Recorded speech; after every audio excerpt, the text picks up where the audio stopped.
Good evening. A warm welcome to you all to our second live stream of To the Point. Tonight we're going to talk about mental health issues and specifically that of depression.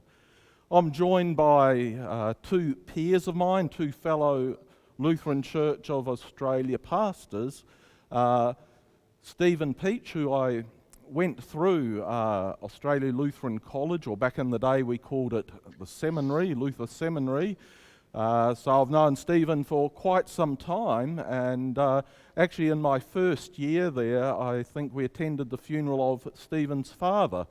So maybe Stephen, in a few minutes when I ask you to share a bit about yourself, you can speak about your parents as well. And Stephen has written a book. Can we have a quick look at the book? Give it a plug a couple of times as we go on. Of Good Comfort. So Stephen has some expertise in this area. He'll introduce himself in a few moments, and also Christian Fandrich, who is a Lutheran pastor, but is also a GP, a doctor, and he still serves part-time as a GP, and I guess you can share a little bit about that. So as this is called To the Point, we're going to do that. We're going to get right to the point. So perhaps I start with you, Stephen. Can you just share a little bit about yourself and your journey, particularly in this area? Yeah, okay. Thanks, Mike. Yeah, as Mike said, I'm a Lutheran pastor. I was a parish pastor serving in New South Wales and then in Victoria for 20 years, and then came to Adelaide to take up my lecturing role at Australian Lutheran College. The whole question of mental health and helping people and supporting people spiritually who've got mental health issues has followed me right through that time. Mike made reference a little while ago to many years ago. I actually, one of the reasons that I'm interested in this is because as a young man, I suffered severe depression myself. That was in response to the childhood difficulties I had with the death of my mother when I was 9, and then with the death of my dad when I was 18. So various things contributed to all of that. I found myself as a young man, a young 18, 19-year-old, pretty much alone in the world, and I didn't cope with that very well. And I developed, had 2 bouts of severe depression. One was very severe, and I had a period of feeling very suicidal during that time. And fortunately, I received the right treatment and the right support at that time, and over about a 12 to 18 month period, I came out of that. At various times following that, I had some sessions with psychologists who helped me to understand what had happened, and I'm blessed to be able to say I haven't suffered with depression for many years now. However, once you've been there, you can never forget it, and it changes you. It certainly had a huge effect on me in terms of my understanding of how bad a person can feel without being apparently sick. I have this theory that if you've suffered from severe depression, you get this invisible writing on your head telling other people who've got depression that you've been there too, because there's some kind of, I don't know, odd chemistry, I think, where people are drawn to you. And I've, in my parish ministry and in my work as a teacher in the tertiary scene now, I've worked with a lot of people who've suffered with depression. Perhaps it is that I recognise the signs or something like that, but I certainly do feel a great compassion for people with depression. In fact, just today I was working with and supporting a person with depression. So it's a very strong problem in our world today. But one of the things I realised when I started researching this more deeply is that it's been around for a very long time. It's actually part of the human condition. Depression was first recorded back in ancient Egypt, in one of the ancient documents there, the Elber's Papyrus, and it's recorded by Aristotle and Plato. It's described by all sorts of people right through history, and it seems to be a common, widespread experience of humanity, and it's been variously regarded at times as a spiritual malady, or as a physical malady, or as a some kind of romantic thing that you get if you're especially talented or sensitive. Today, it's once again regarded as an illness and a burden and a scourge, which it is, and something that's very hard to bear. I continue to be very interested in this. I continue to learn about how depression can look. Every person's depression is different. Every person's depression has different things sitting behind it. So that's my area. The book that Pastor Christian held up before was my doctoral thesis, which I adapted and published as a book back in 2014, and it's on a series of, well, it wasn't a series, but a collection of 21 letters written by Martin Luther, also a depression sufferer, to other people who were suffering with depression, giving them spiritual comfort, encouragement, and advice. And I learned a lot from Luther about how to help people with depression spiritually. So that's probably enough of an opening blurb from me. Yeah, thanks for that, Stephen. And something I appreciated there was, as a result of your depression, you never forget it, but you have this invisible, I guess, message or attraction. People can read that, and you've been able to help others. So I'm reminded of St. Paul, where he says, the afflictions that we're afflicted with, we can comfort others in their afflictions, and that can sometimes be the case. And we are sometimes wounded healers. Absolutely. And it's interesting. It's by Christ's wounds that we are healed, and it's very often our wounds that play a big role in us being able to heal other people. It's an interesting thing. Thank you, Stephen. Christian, Stephen spoke about different people having their own unique experience of depression.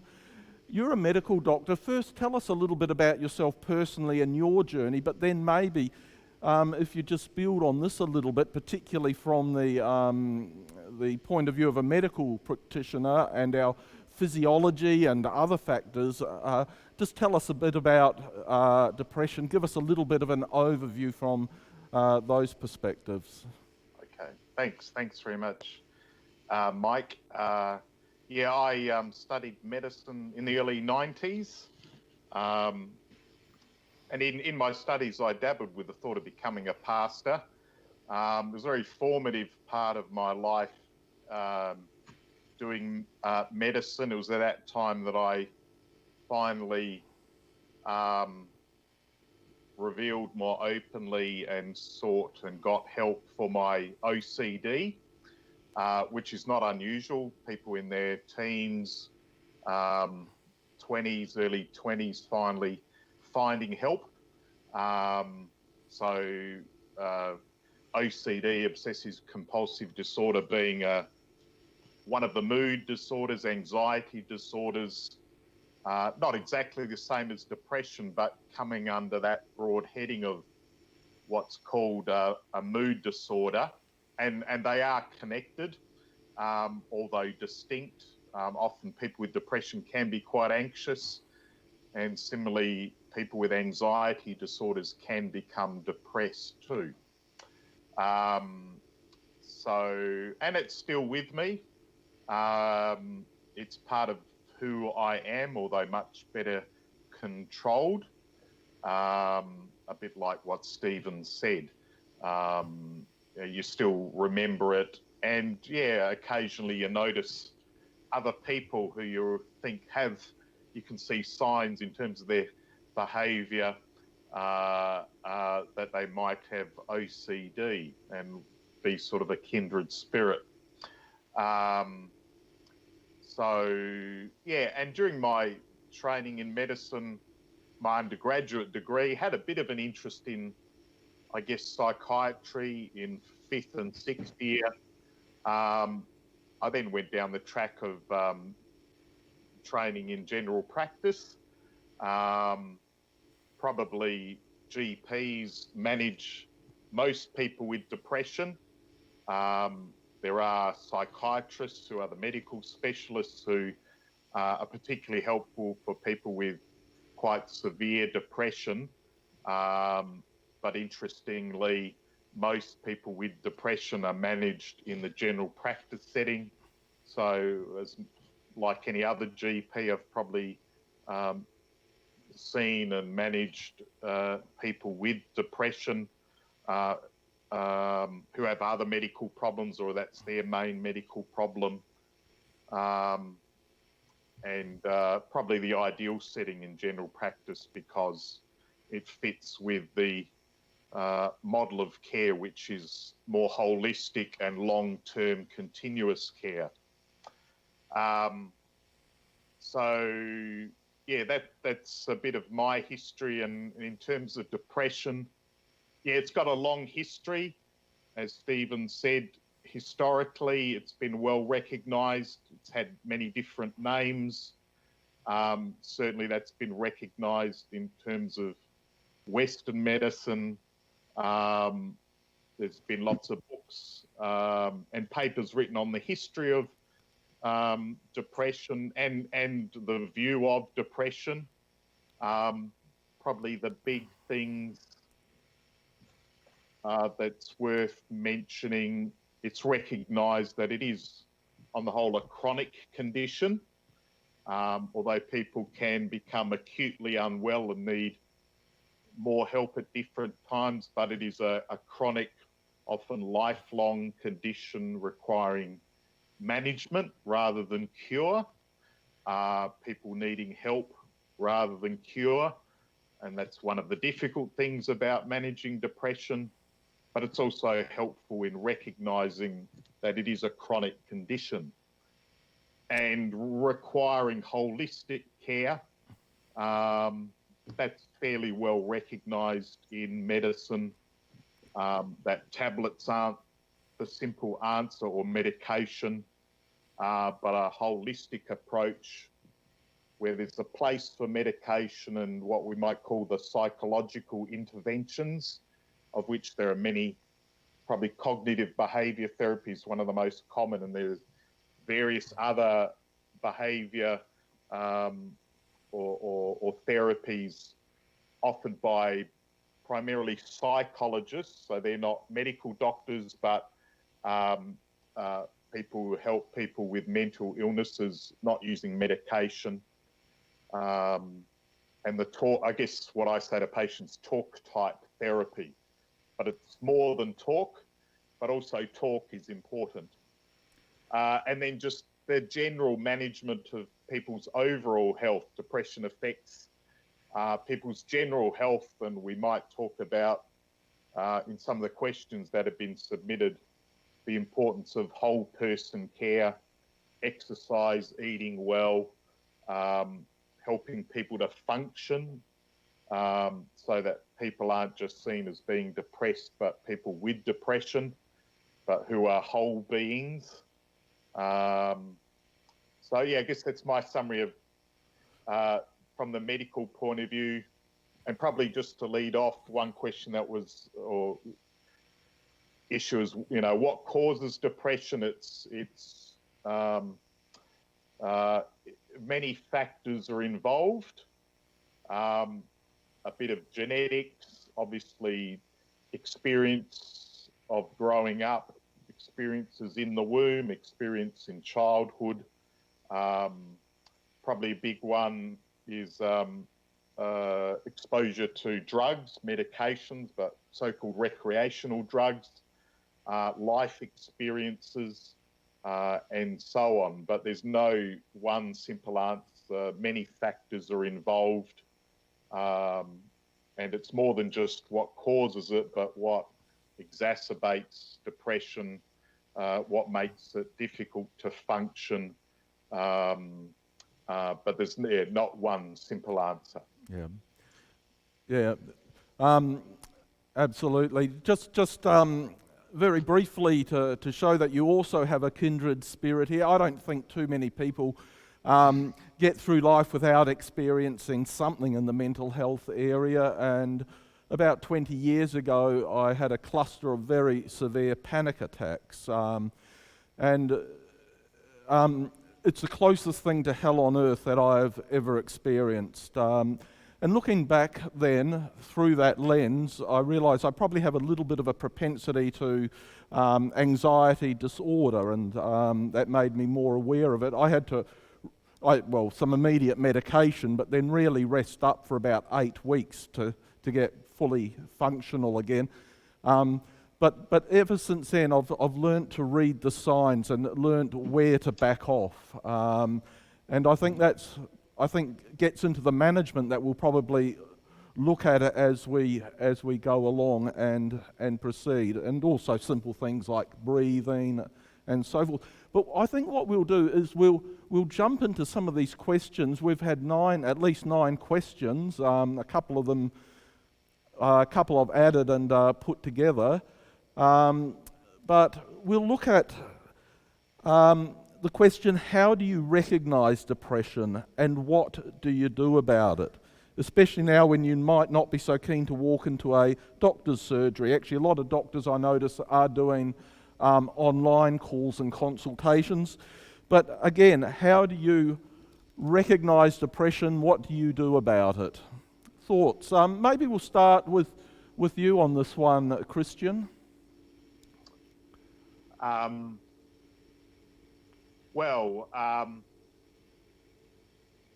Good question. Immediately, as a doctor, we think of diagnosis, making the diagnosis, and the immediate thing that came to mind was the Diagnostic and Statistical Manual for Mental Health Disorders. I think it's currently DSM-5. Mm-hmm. I think that's right. I had when I went through medical school, it was DSM-3R. So that's a diagnostic criteria manual, interestingly, from the American psychiatry world. So it has a bit of a bias there, I'll probably be bold enough to say. But it can be helpful as a tool in there are clear symptoms and signs to look for, and to make the diagnosis of depression formally. So according to this manual, it needs to be for a certain length of time. I think at least 6 months. And there are lists of different symptoms. So that's what the patient experiences and reports. Signs are what an observer, the doctor, can see in the patient.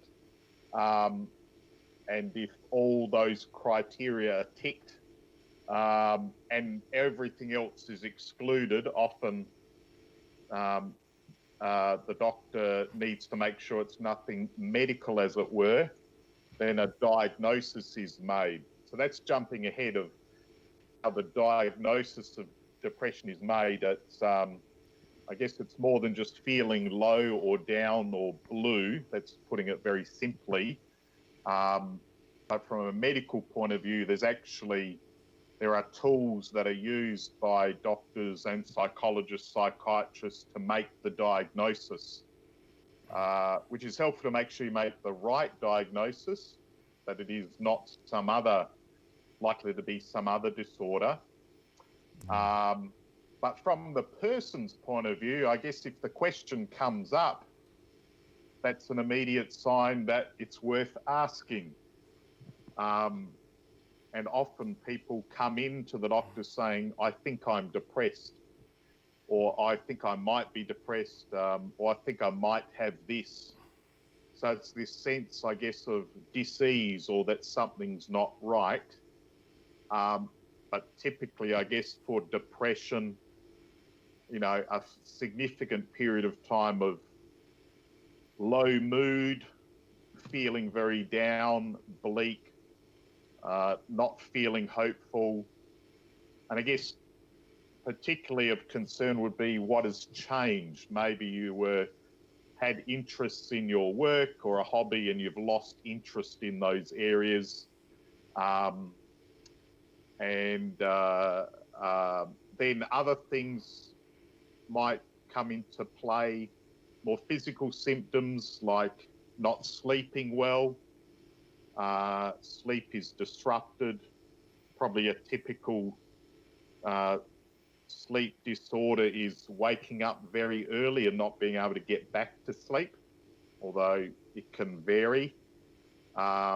People feeling perhaps particularly low in the morning but perking up later in the day can be a pointer to depression. Low energy, low libido, low sex drive. Okay, so there's one thing I appreciate that you've outlined is it's a complex area, and the causes or causation can be many and various. But if we continue to feel down for some period of time, we do need to reach out. Stephen, you've shared an interesting story that's really stayed with me from many years ago. You shared that you got to a stage where you saw a hardware store and the sprays or weed killers that seemed rather attractive. Can you maybe share that story and then maybe move from that to maybe shed some light on how do we recognise if we've got depression and when is the time to seek help? So maybe if I'll start a little bit before the weed killer story, but I started to experience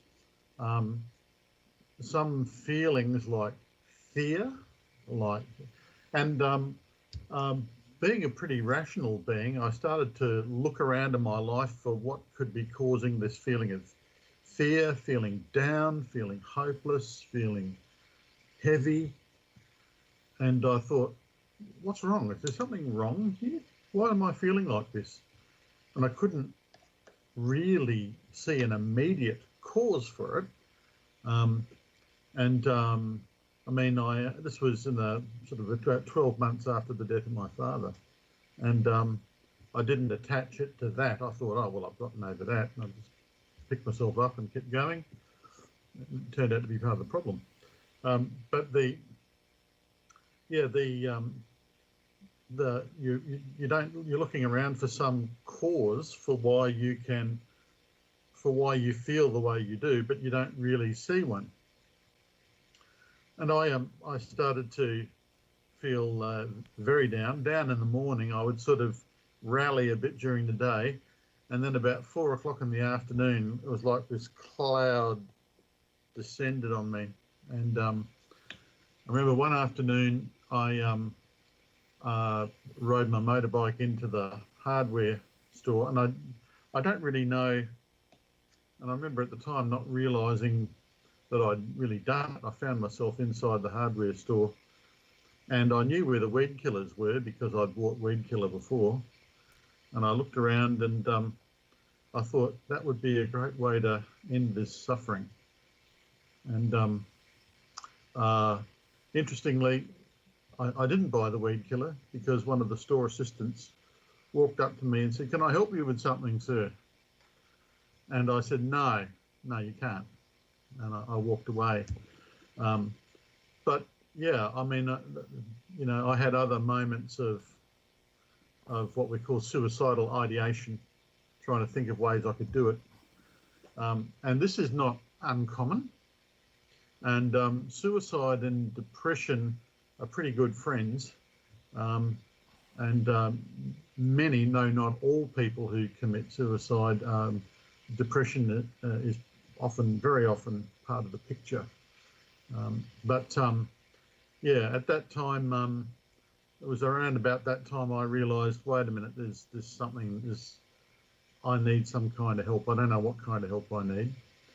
I went to see the doctor, and I was lucky to get a good doctor. I described what was going on, and he said, "You've got an illness." And, I was so relieved to hear that I had an illness and that it could be named and that it could be identified and that it could be treated, that I felt strangely relieved straight away. I realise that's not everyone's experience. Okay, everyone's experience is different. But for me, that was the moment where I at that time went on to medication because my depression was quite severe. And I kept seeing the doctor, and I also drew a lot of what was extremely important for me at that time was the spiritual counsel which I received. As I look back on all of that now, I realise actually that the spiritual dimension of depression is just as important, just as real as the physiological or the biochemical aspects of it. I would reflect that that the way I would put it is that sometimes, quite often in my experience with people who are struggling with this, that mental illness breaks down your ability to think everything through and manage everything. Your mind runs away on you, and your ability to follow through and think things through clearly, it goes out from under you. And when that happens, when the rational faculties tend to melt away a bit, it's like the spiritual reality that's still there becomes more visible to people. I don't know how many times it's happened to me that in parish ministry as a pastor, that people with mental illness, they came to me or some other, often I found that they'd gone to other clergy in the area too, because they thought, first of all, they had a spiritual problem, not a physical or a mental problem, but a spiritual problem. And as I talked to them, they would couch their description of their experiences of whatever it was in spiritual terms. God was distant from them. God had rejected them, or God wasn't answering their prayers, or they felt that God had condemned them. And so sometimes these people were members of churches and people who had Christian faith, and sometimes they weren't. They were people who walked in off the street, had no recent involvement with the Christian faith at all. So my own experience with the illness itself when I was suffering with it, and my experience in supporting other people pastorally with it, is that there's a deep spiritual dimension to it as well. I'd be quite interested to hear Christian's thoughts on that side of it too. Just before we go there to Christian, it has been said that depression has increased, in fact exploded. Various mental health problems have, particularly through a time of affluence when and relative peace and stability, when you thought maybe perhaps it would have lessened. But I think you may well be onto something here, that we have maybe negated the spiritual aspect of life to a fair degree in our society and become very reductionist. And maybe there's something being said to us collectively as a society. And just another thing is perhaps the culture we're breeding and the the less trust maybe in it, and stability and other factors. I don't know. I'll hand over to you, Christian. I'd love to hear your thoughts on what Stephen has raised here. I guess what came immediately to mind was more coming the other direction in terms of Luther's pastoral care of people with spiritual problems. He always made sure first that there wasn't any, if you want, physical or medical wrong with a person. So someone might present or be brought to them, and it's said they're, possessed by a demon or oppressed by the devil. But very often, his first bit of advice was, have they seen the doctor? Make sure there's nothing wrong with them medically, or very practical, make sure you feed them, make sure they sleep well, care for them before jumping to the spiritual. Obviously, the two belong together. And I've got to say, in terms of the medical world, putting it positively, in the West has rightly recognised the importance of holistic care of people, and talking about the spiritual is important. That's good. There's an issue, though, I guess, when you get specific about, well, what sort of spirituality are we talking about? As a doctor, as a GP, one needs to be open, and any GP worth their salt needs to engage with that person's spirituality. We are spiritual and human beings. We are both. I guess it gets tricky, or you need to really have it clear in your own mind as a Christian and being a GP about just recognising those distinctions. But I think it's good that the West has recognised the importance of spirituality, as much as we maybe feel as though it's rejecting, in recent years, particularly Christian spirituality. Now, just thinking back to what you had asked, yes, and as a GP, I guess one of the roles of GPs is to provide that holistic care, and maybe not being able to give everything a patient needs. The role of a GP, and I would say a pastor, is knowing when to refer a person appropriately. So one is to recognise an issue, but a GP would, worth their salt, would say, well, do you belong to a religious community? Do you belong to a church? Have you spoken with your priest or pastor? If a spiritual matter comes up, would be entirely appropriate, and I would say expected, to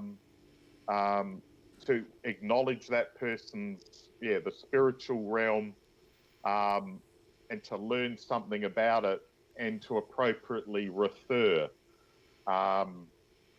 because I think that's an important thing to recognise, that our world does recognise that spiritual aspect, and I think should take that as positively as we can, and appropriately refer someone with more expertise in that area. Look, I appreciate what you're saying, and many years ago when I did some study in this area, we learnt the word PIES. Physical, intellectual, emotional, social and spiritual. We are multifaceted as human beings, physical, intellectual, emotional, spiritual and social sides, and these all interact, and yes, to have a multifaceted approach and understanding and awareness, and yes, very sound advice there to look at the physical first, to eliminate that, but in every aspect of life to address ourselves as whole beings, and realise and acknowledge every part of our being. I'm going to go into the next question in a minute, but I can see you want to say something, Christian, so jump in here. This is how it works. This is how it works, by the way. Just jump in. The flip side is, so too what we might call just purely medical, physical issues have a spiritual component or aspect. You know, heart disease, diabetes, obesity, the problems of our Western society. It's clearly recognised those lifestyle issues are a big part of our ill health compared with other countries. And I would dare say, the obesity epidemic has a spiritual aspect to it and all the related illnesses connected to it. Now, that's not to place a guilt trip on anyone or to apportion blame, but just to recognise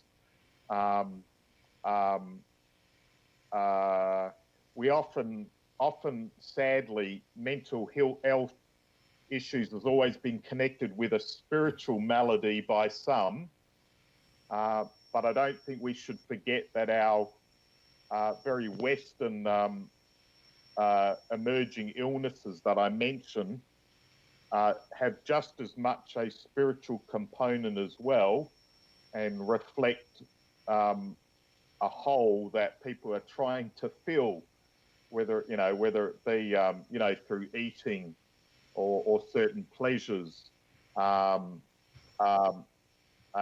just dealing with them from a medical point of view.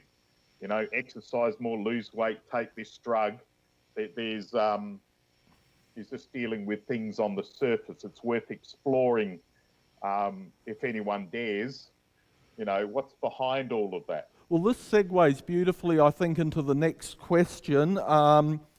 So, as I say, we've received quite a number of questions. Christianity is not therapy, but since God is our creator, surely he does care about us in every way, including our minds and emotions. Christianity is not for those who have got it together, but surely it does help us in our struggles. Can you please comment on this? Stephen, what do you... There's a lot there. We could spend a whole program and more on that question itself, but yeah, I'd love for you to share some thoughts on that. Yeah.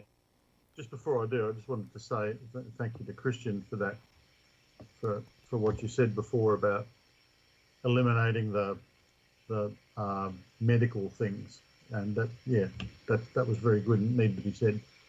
Just to take up the point or the question you just made, Mike, the question you just asked, it's an interesting thing that I think sometimes we think that dualistically about the kingdom of God and the world, as if God is in charge of the church and heaven and the world belongs to the devil. And that's actually wrong. God's in charge of it all. And he works through the world. He works through the vocations in the world. He works through doctors. He works through psychologists, psychiatrists. He works through lawyers, firemen, everybody. God is at work in the world. The whole area of psychological therapy has been a huge gift of God to us,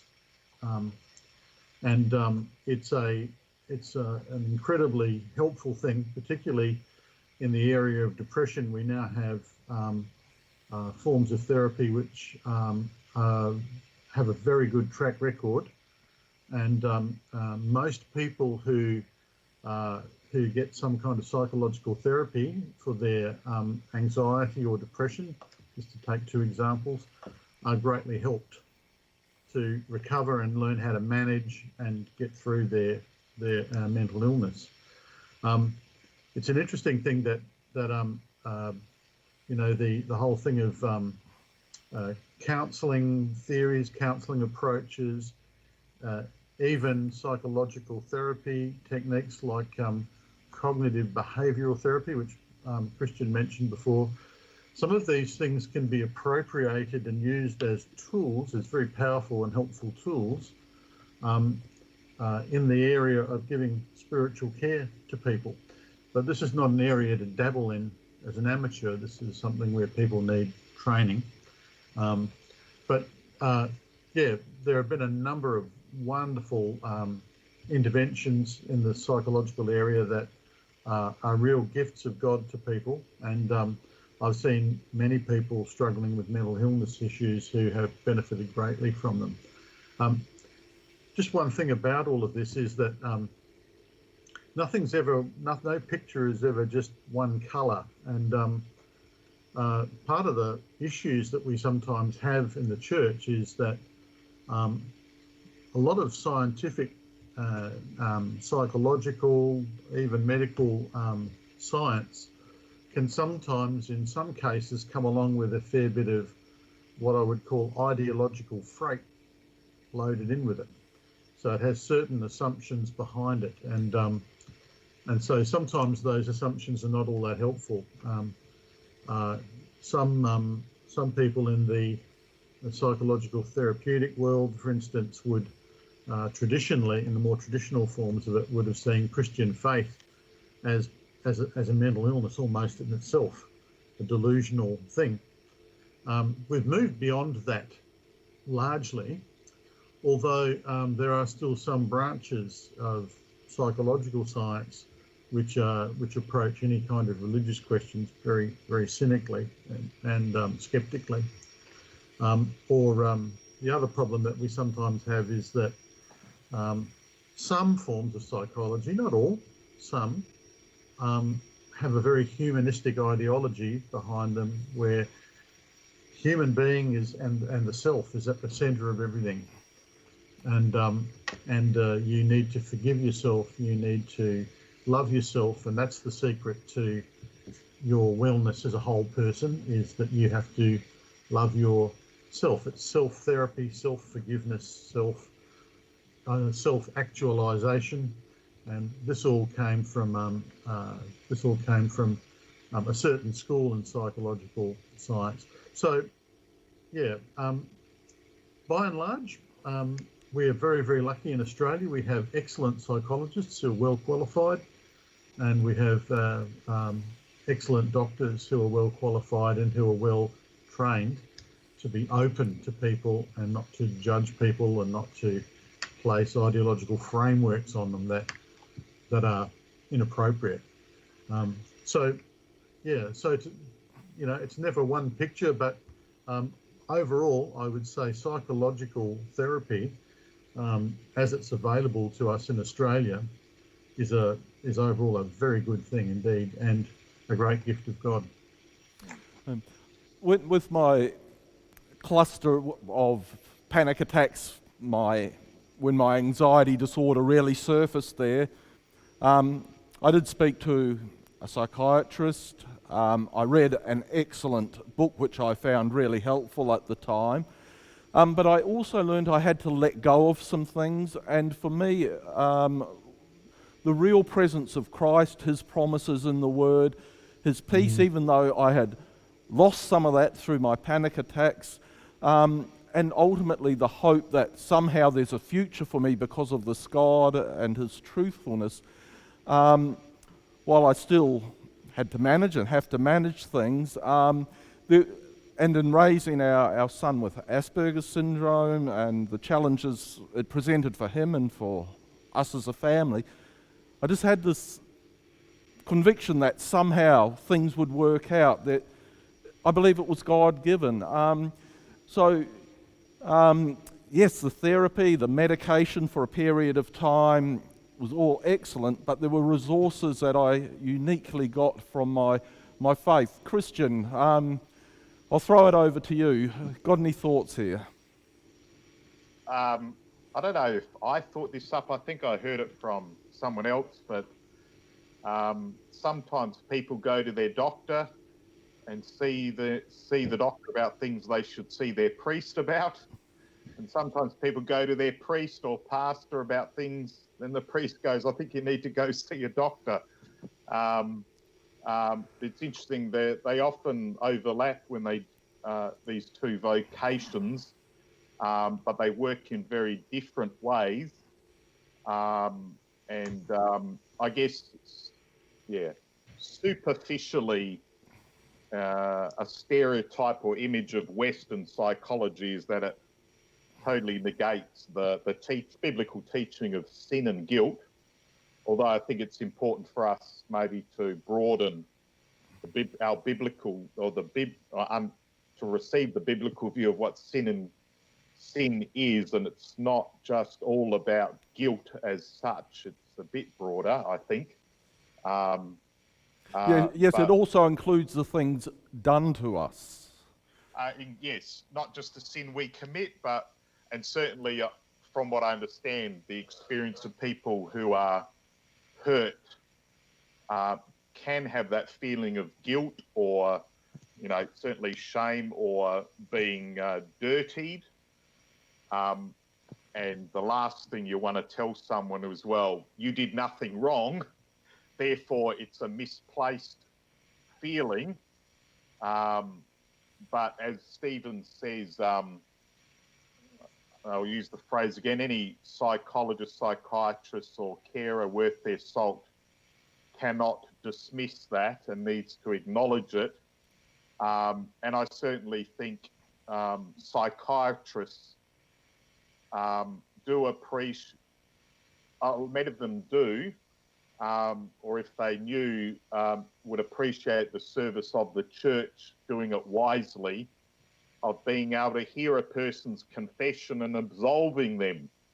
That itself is a therapy, a particular sort of therapy from God, that a psychiatrist or psychologist, may not or cannot give.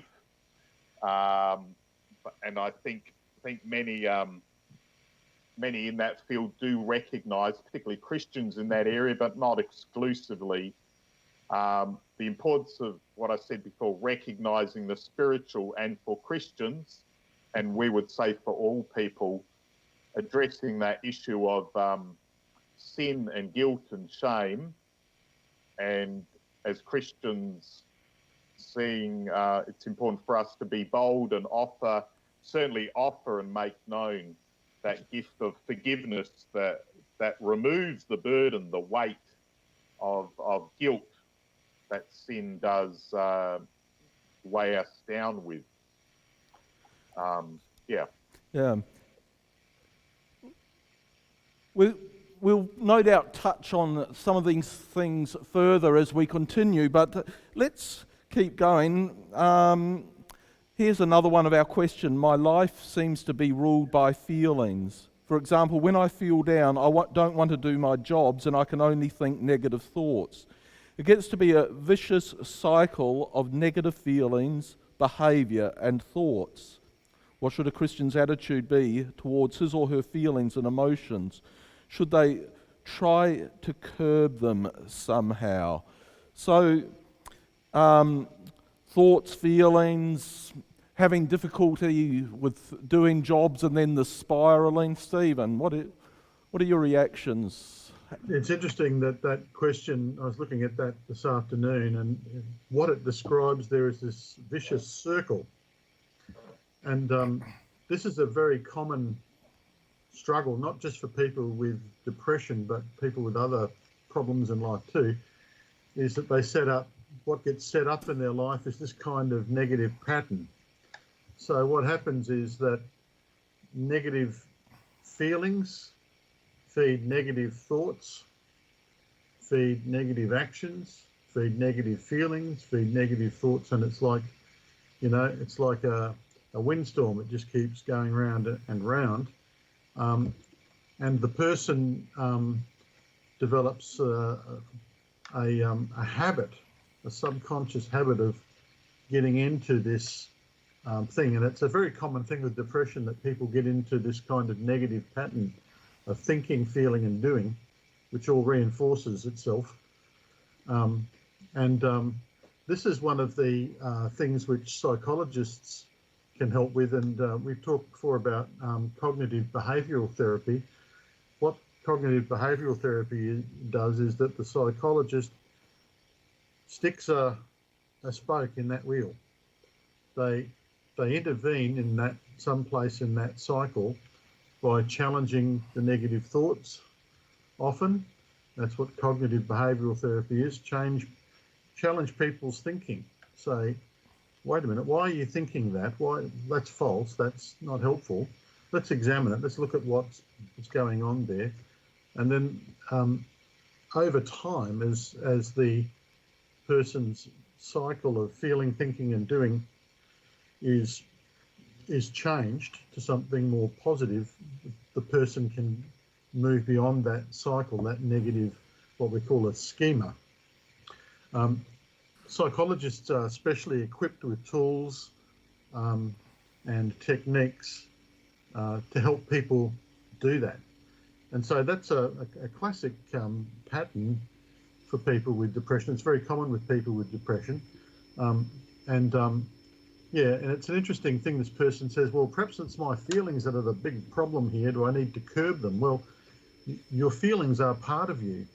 From a Christian spiritual point of view, they're as much a part of you as your body and your mind and everything else. And your feelings are very important for your whole life. And if you try to suppress those or push them down, they're going to find their way out in some probably very unhelpful way. It's better to address the issue of what's driving the feelings and so on. And spiritually too, I think the gospel of justification by grace through faith is a wonderful message for people that says, wait a minute,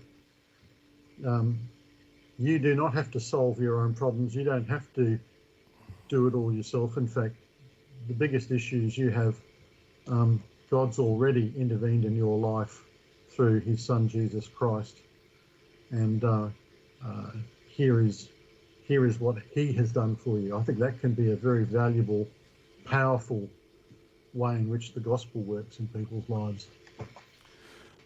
I remember Luther saying at one stage, and just for those who aren't Lutherans listening, we sometimes refer to Luther not as any substitute for Christ. He was all about pointing to Christ. Christ is the centre of everything. Christ makes God the Father known.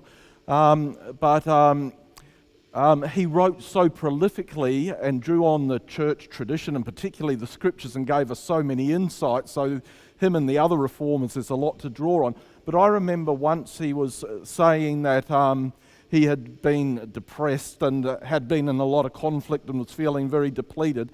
And so he got out of the house and he got the horses and he went and rode on the horses.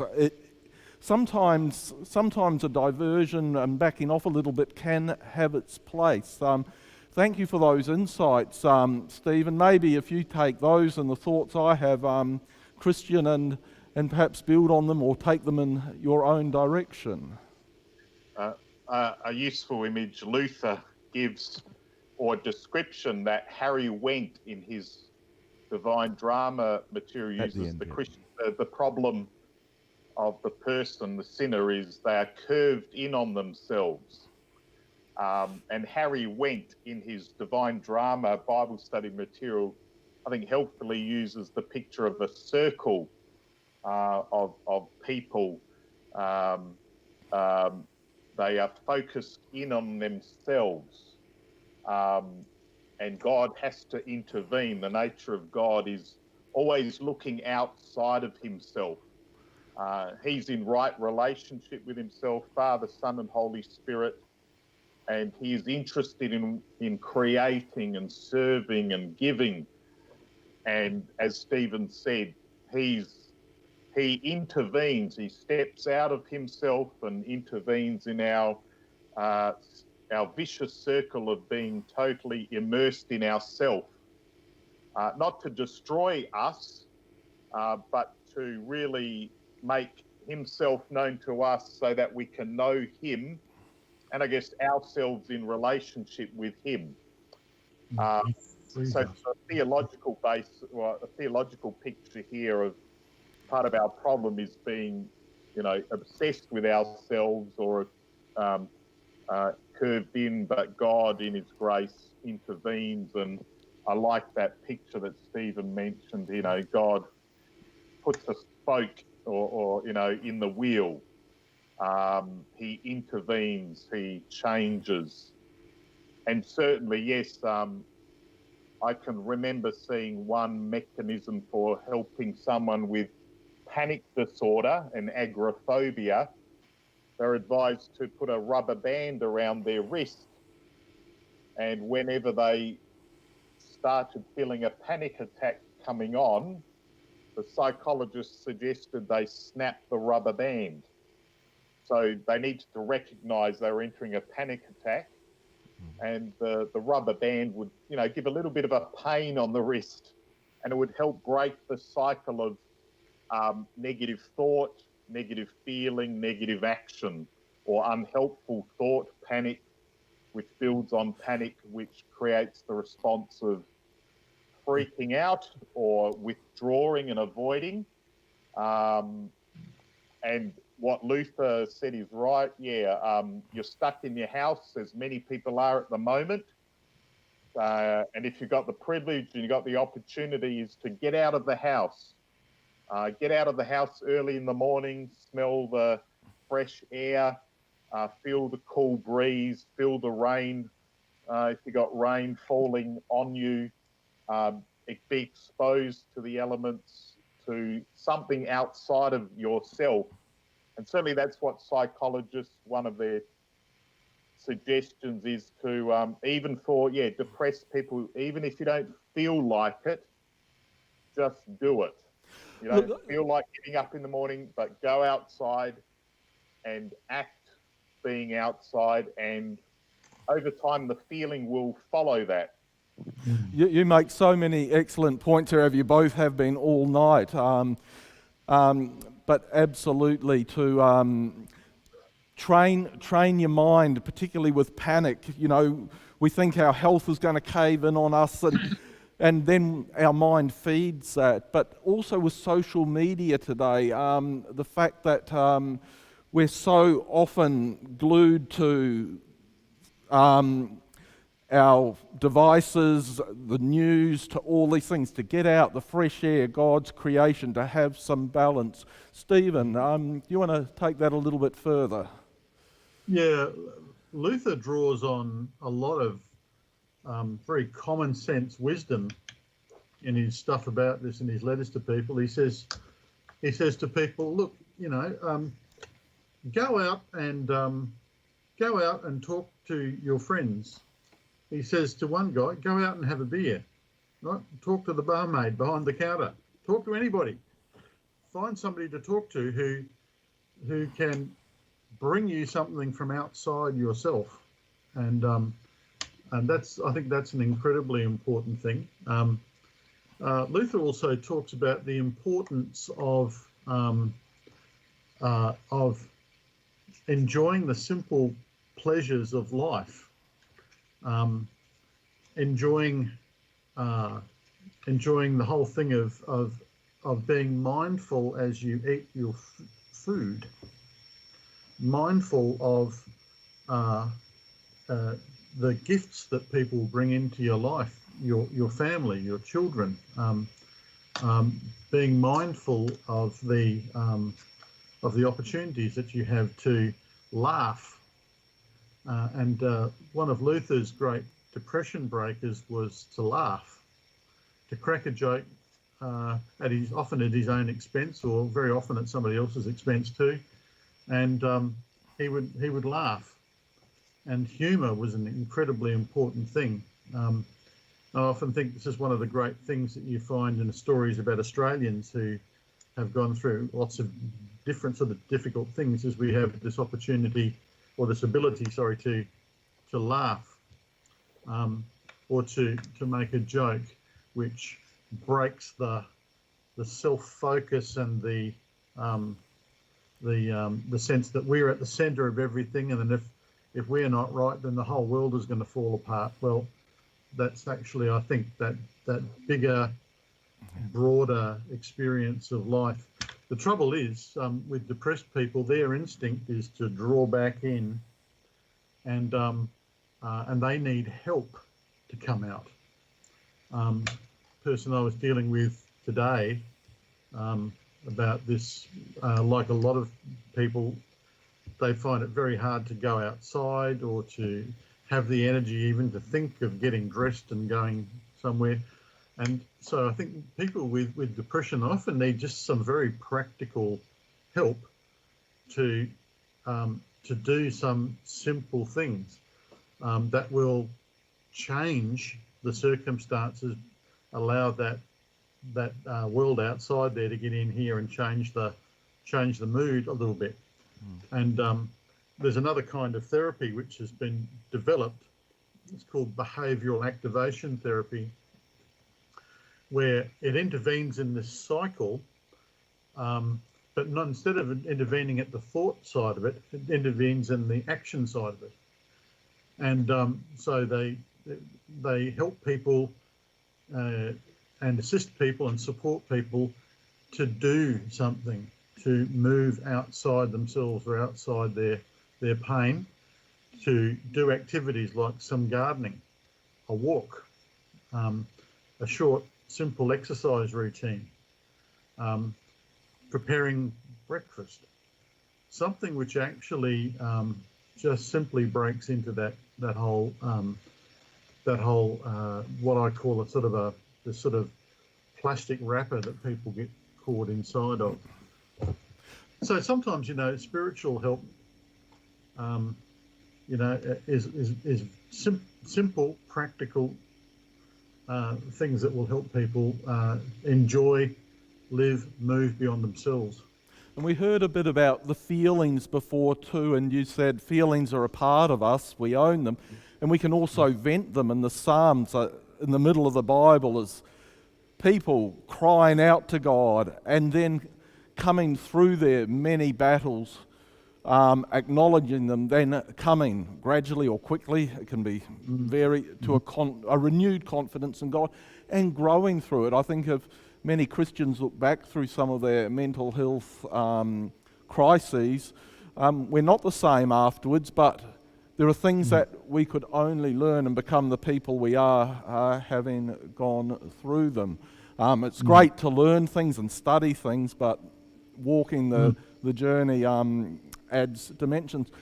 Living with someone with depression or with a mental illness overall, but particularly living with someone with depression, some people suddenly, maybe it's their marriage partner, a family member, a child or a parent or something, they suddenly notice a strange shift in behaviour and they wonder if the person's losing it or whatever. Whoever jumps in first, jump in here and talk about the challenges of living with someone with depression and someone with an acute mental health issue. It's not easy. I won't name anyone. I guess because of the relationship, whatever it might be, being the husband or the son or the father or mother of the person, obviously that would affect your response and how you deal with it. There's not one generic response. How a husband might respond to a wife with a mental health illness would be different to a mother with her son, because of the nature of that relationship, and that would guide that response. But I guess always in that relationship is the opportunity to be present as a father, as a mother, as a son or daughter, and making known, I guess, your concern for that person and seeking help is important. Just like the person suffering it is not on their own and needs help, so too the people that bring help can't do it on their own and need help. And appropriate referral is a bit of a mantra and a good one, I think. Knowing your limitations, knowing what your role is important. I don't like treating my family, my kids, I'm not their doctor, I'm their father. I always say send them to a real doctor, because, I can't, I can't do what a doctor should do to my own child because I'm not their doctor, I'm their father. So seeking help is important, seeking appropriate help. If I can add in there, yes, it's living with a person who's got depression, particularly severe depression, is a very difficult thing, and a depressed person's negativity, they negatively appropriate. Psychologists say that they tend to, a depressed person will turn everything grey. You can give them a gold ring, and they'll find often something difficult about that they can't be joyful about it. Life gives them gifts, and they're not able to appreciate or to see the gifts that come to them from other people, and this can be very hurtful and very toxic in family relationships, and particularly marriages. And I would say that yes, that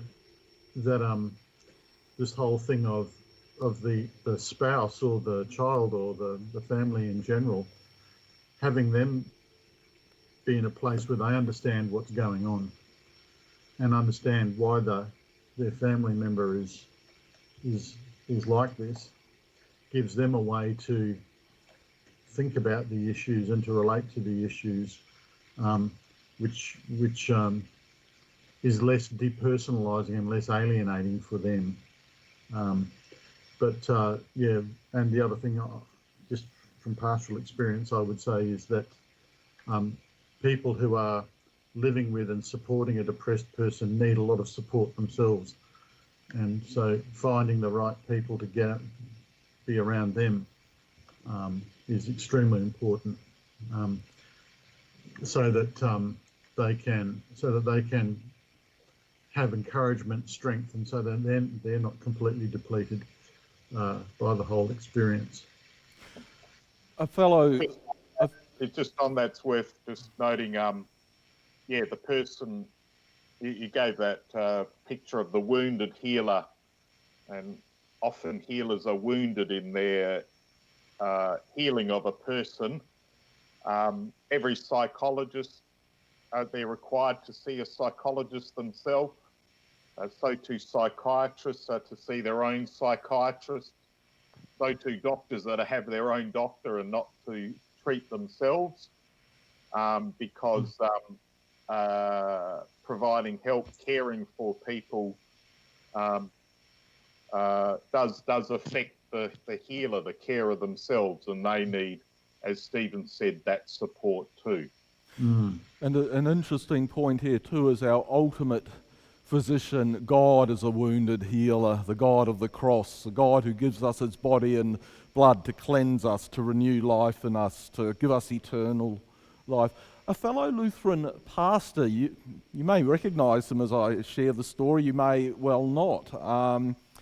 He said he suffered from some depression in his teenage years, and he was getting into a lot of quite dark music, some death metal, but just some generally pretty dark stuff. And it came to a point where, the depression was getting more and more acute, and he found that he had to give it up and listen to a more positive genre of music. Someone I've journeyed very closely with fell into a very deep hole of depression. Some medication was used to come out initially just to get some normalcy, but this person found that as they're driving along, as they're doing their jobs, as they're in the house, maybe doing dishes or preparing tea or whatever it was, would often put some very good Christian music on, or some good positive music. Stephen, I think you might have mentioned this in your book. Can you talk about perhaps the role of music and in this whole area? We're in a culture today where so much entertainment is actually destructive of God's good order and pulls us down and distorts things.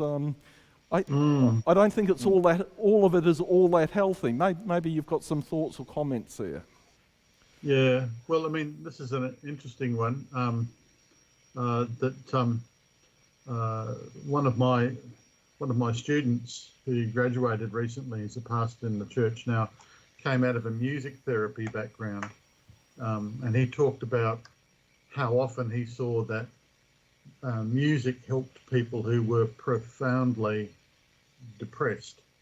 And this is something that comes very strongly from Luther. He talks about singing, listening to music is a wonderful thing to do, real music that is.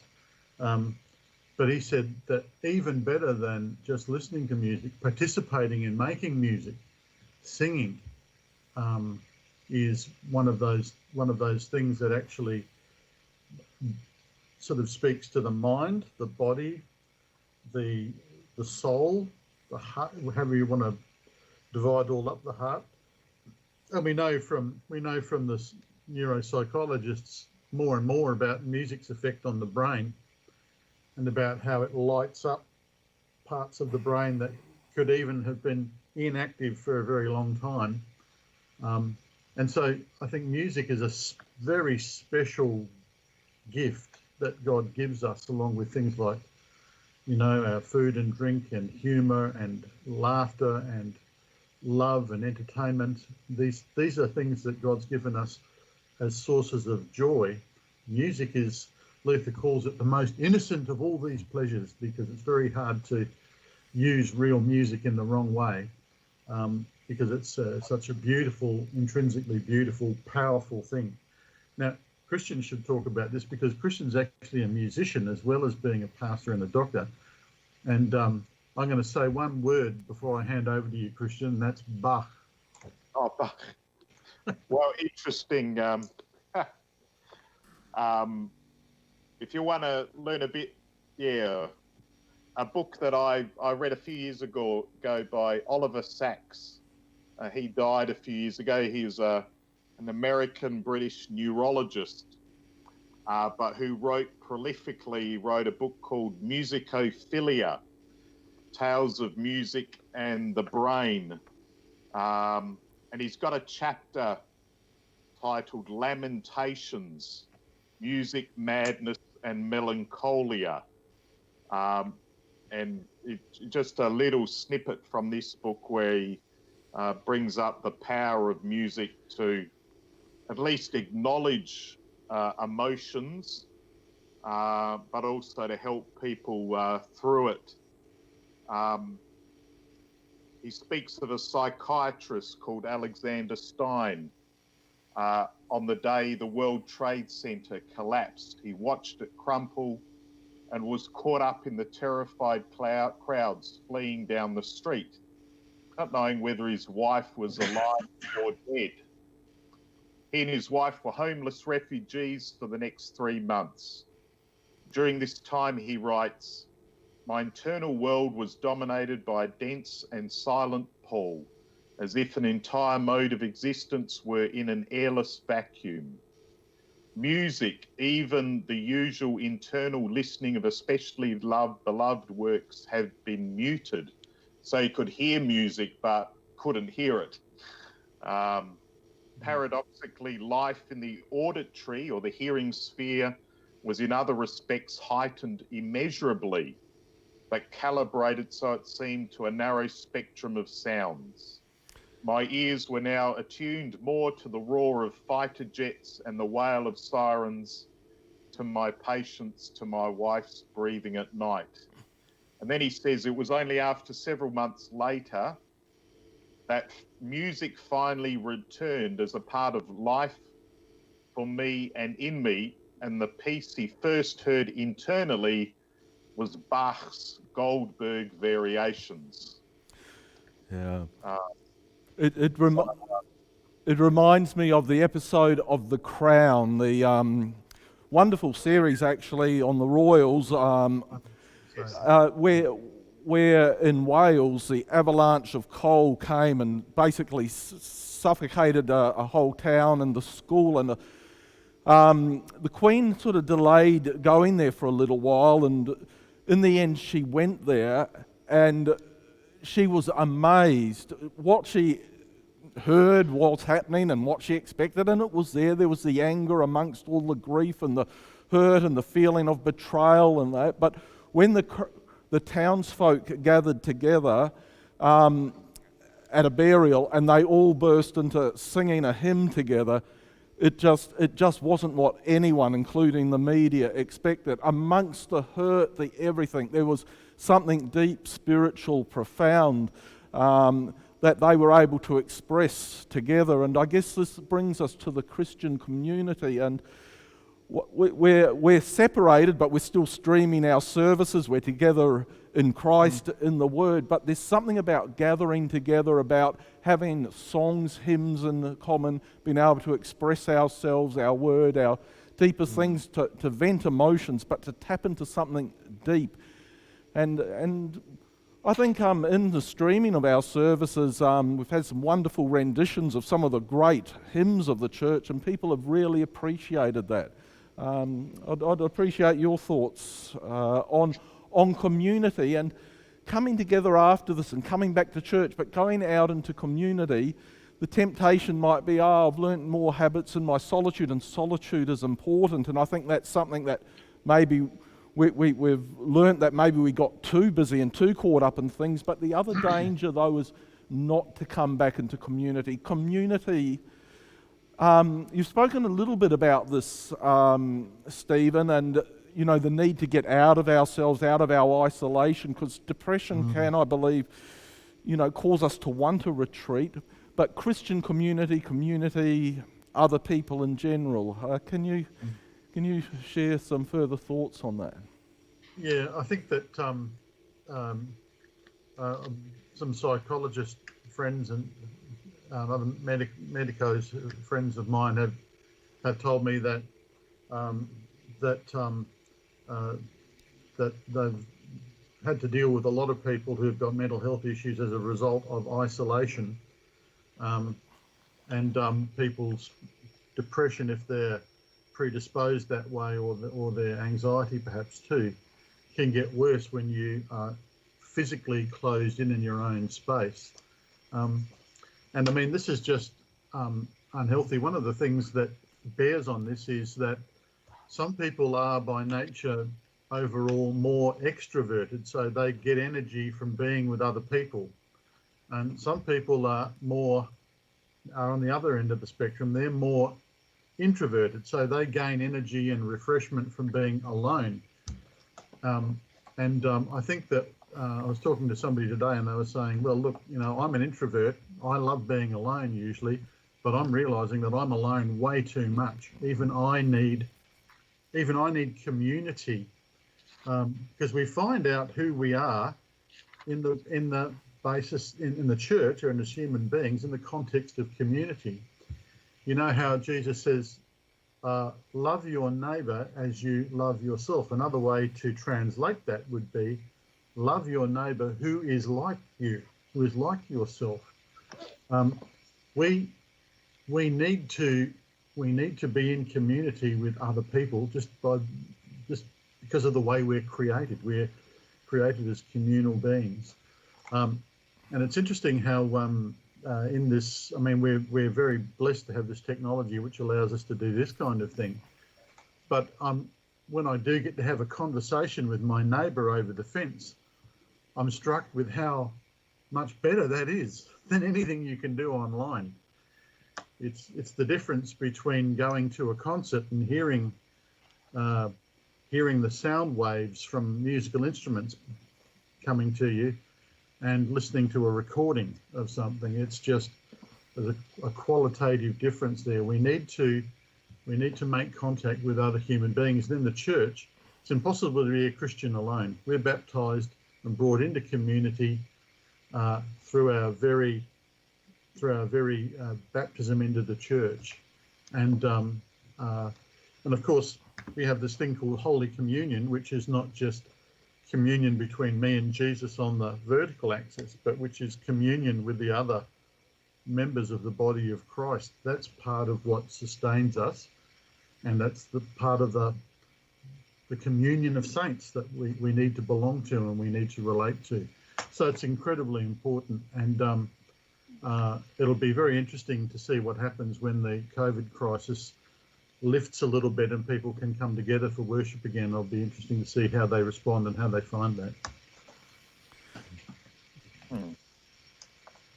And community, even if you've a part of a large family, a wife and quite a number of children, Christian, but maybe you get a lot of community without even having to go out of the house, but we can use our community, our relationships for others who maybe someone who's alone, who's lost their loved ones or has moved away or they've moved away.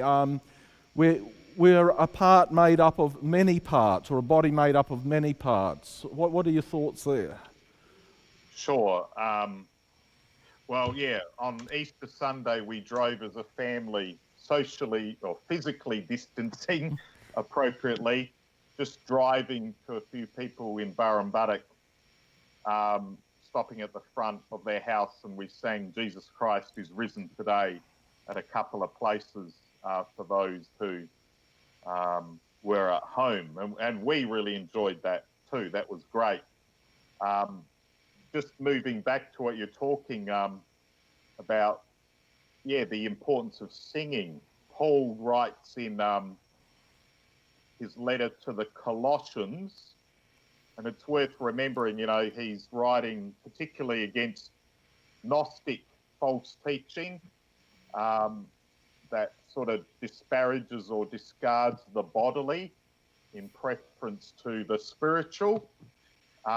Here, Paul says, let the word of Christ dwell in you richly, teaching and admonishing one another in all wisdom, singing psalms and hymns and spiritual songs with thankfulness in your hearts to God. And that's the ESV, I think, translates it better than the NIV, which says, and sing psalms. But Paul's saying to teach and have the word dwell in you richly by singing. And practically that happens. When you sing a text, you literally need to breathe more deeply than when you read it. So if you sit and read a hymn, the text, that's good. But when you sing it, you literally take in the breath and breathe out the breath much more deeply. There's something about singing that augments the receiving and speaking of God's word, of Christ's word. And it's no coincidence in the middle of the Bible, we've got a whole book of just songs, a songbook.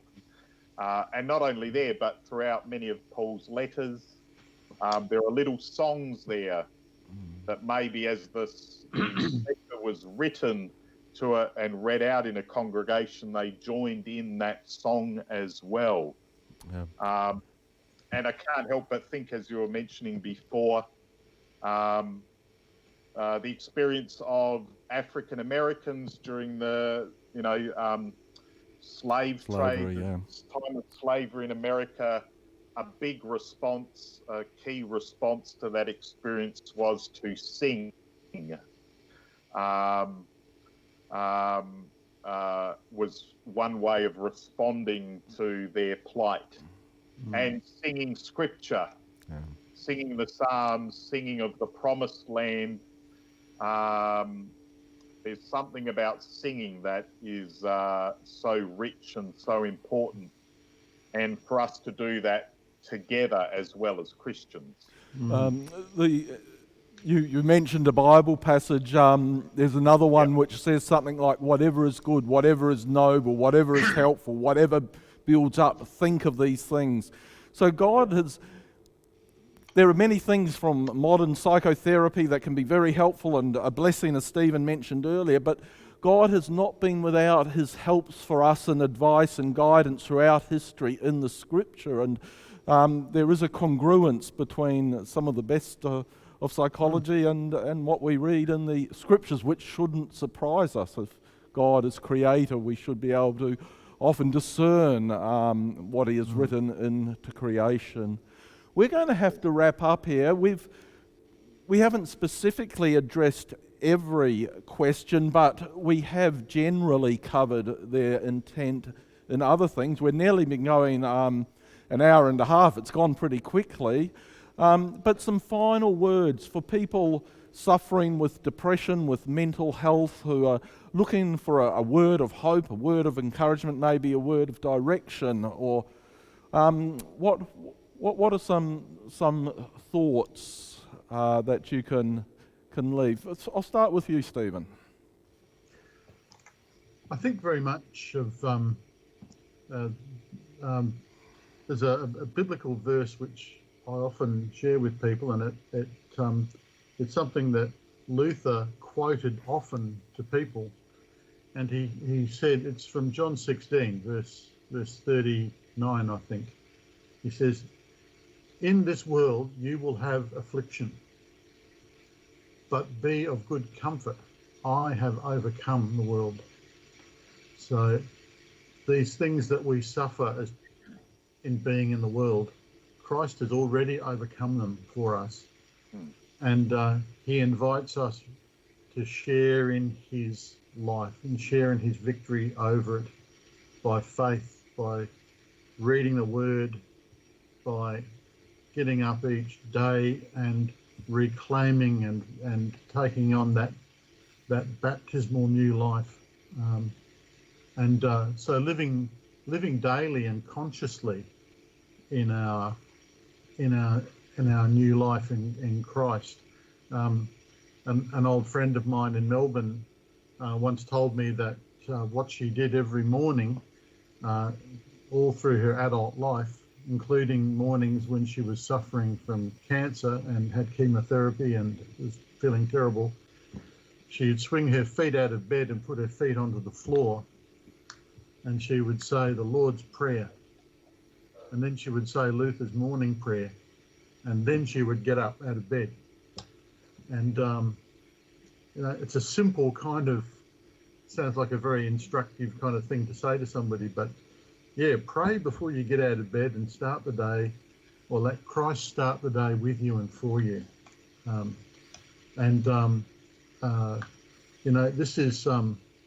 This place the day in his hands before it even begins, because Christ has already given you this day, and he's already won his victory over anything that you can meet there, and that's a promise that he gives us that we can totally rely on no matter what else happens. Thank you. Christian, can you share some final words of encouragement or direction for people who are listening and looking for that? Sure. Well, we've just celebrated Easter recently, and if I were God and I raised Jesus from the dead, I would not have raised him with wounds. I would have raised him perfect, not a scar, not a scratch.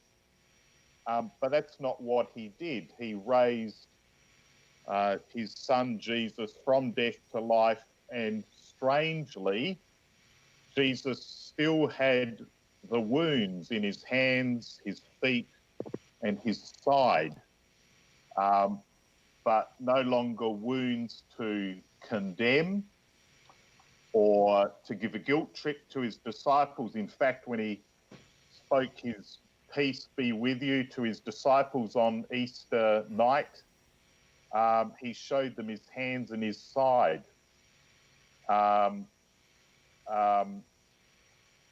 And we are also living that healing of Christ's risen body with wounds. The Christian life is one with Christ, and we get the privilege to share in his sufferings as well, that don't bring condemnation or judgment, but give us hope. We share his life, and that's a bit of a counter, I guess, to one question that came up a couple of times about, if I'm a Christian, therefore my life, I should be happy and content and things go well. And Scripture tells us, well, that's not the case. We have a life full of joy, but that joy can also involve being depressed or low or blue or being troubled by things in the world, but we have Christ and his peace which surpasses understanding. In your depression, it is a chronic condition. There will be good days, bad days, but as a Christian, cling to Christ. He is risen, he is alive, he lives eternally, and he still has wounds, wounds that give life and hope and peace. Indeed, the wounds that remind us how deep he loves us, how great is his salvation. One word I have is, the word often used in the Bible for disciple is little ones. And there are people who feel, due to their mental illness and other factors, or maybe some of the losses we're experiencing as a society now, maybe our loss of our naivety, that we could solve all our problems and progress to some sort of utopia here on earth. Jesus says, the last will be first and the first will be last. To the little ones, there is an eternal dimension. Christ has won eternity. He will transform us for all eternity. What we suffer now, the losses, are nothing compared to all eternity. He has redeemed you. He loves you. You are mine. Come to me. Come to me for forgiveness, for love, for salvation, for life. There's always hope, always a tomorrow. And the thing I love about our Lord Jesus Christ, about our God the Father, he is always working new life out of hopeless situations, resurrection out of death, brought his people through the Red Sea, out of Egypt when there was no way. And if I look back over my life, a number of impossible, hopeless times, no human answer to them, yet God finds and has found a way and enriches us in the process. Look, you've been wonderful guests. I know getting a couple of pastors on here, I knew that I wouldn't have to worry too much for words. We've gone an hour and a half, but I hope this has been hopeful for you at home. It's been a pleasure to have both my guests here, Stephen and Christian. Thank you ever so much, and God bless you richly in your vocations as all of us, as wounded healers, as people loved and redeemed by God, who have a great message and presence and hope to share with others. Have a good night. Thanks. God bless. And if anyone needs any help, I guess there's the doctor and even video causes, but there's, well, we all know Beyond Blue. Black Dog, what's it called, Stephen? Yeah, the Beyond Blue is probably the best, most useful source of information. There is the Black Dog Institute website. That tends to be perhaps a little bit more informational, but if you're looking for help and resources, I would suggest probably the Beyond Blue website has quite a bit of stuff there that will help you. Yep. And your pastors and other church members, some of our mature church members have picked up a fair bit of wisdom along the way. And if you've got someone who's not real understanding, go on to the next one. Find someone who is. Thanks again. Have a good night. God bless, and God bless you all. Thank you.